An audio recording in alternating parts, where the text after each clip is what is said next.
Oke baik, Assalamualaikum warahmatullahi wabarakatuh. Perkenalkan nama saya Imam Manggo Suseno. Saya akan menyampaikan materi pertemuan yang ke-9. Baik, dengan materi perlunya pengembangan sistem baru, masalah peluang direktif, siklus hidup pengembangan sistem SDLC, model waterfall.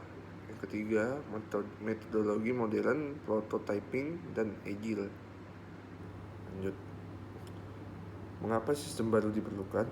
Kita memulai dengan alasan fundamental mengapa sebuah organisasi harus memperbarui teknologinya. Ada 3 pemicu utama, yakni satu, masalah, yakni problem. Sistem lama tidak lagi efisien, sering terjadi kesalahan data atau biaya operasional yang membengkak. Lanjut, peluang, opportunities, adanya teknologi baru yang bisa meningkatkan keunggulan kompetitif atau memperluas jangkauan pasar. Lanjut, instruksi direktivis, adanya tuntutan regulasi pemerintah atau kebijakan baru dari manajemen pusat yang wajib dipatuhi. Lanjut, SDLC, model waterfall. SDLC artinya singkatan dari System Development Life Cycle, adalah metodologi klasik untuk membangun sistem secara terstruktur. Karakteristik waterfall, prosesnya linear dan berurutan. Satu fase harus selesai sebelum lanjut ke fase berikutnya. Lanjut, tahapan utama, analisis kebutuhan, desain, implementasi, pengujian, pemeliharaan. Lanjut, kelebihan, sangat terorganisir dan dokumentasi lengkap. Kekurangannya kaku jika ada perubahan di tengah jalan, sulit untuk kembali ke tahap awal. Lanjut, yang ketiga, metodologi modern, prototyping atau agile. Dunia bisnis bergerak cepat sehingga muncul metode yang lebih fleksibel. Ini prototyping, membuat rancangan besar prototype terlebih dahulu agar pengguna bisa memberikan masukan sejak awal. Ini meminimalisir risiko salah desain.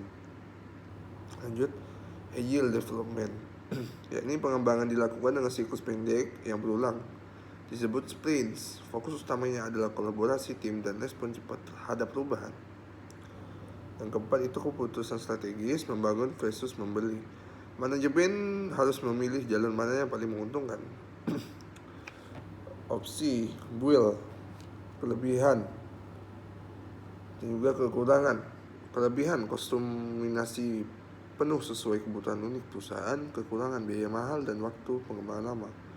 Membeli, cepat diimplementasikan dan biaya lebih terukur, off the shelf.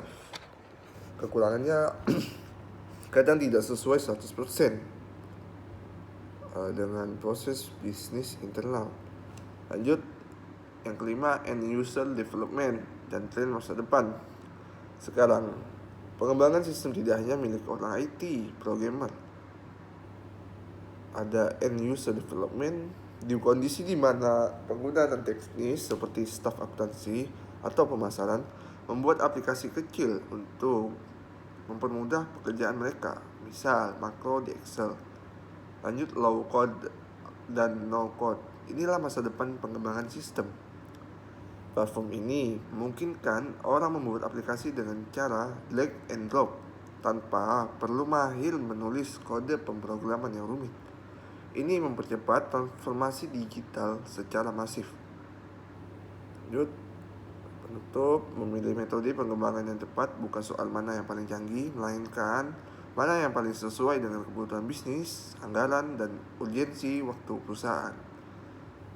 Demikian, terima kasih. Itu saja yang bisa saya sampaikan. Nun wal qalam minal mayasturun. Wassalamualaikum warahmatullahi wabarakatuh.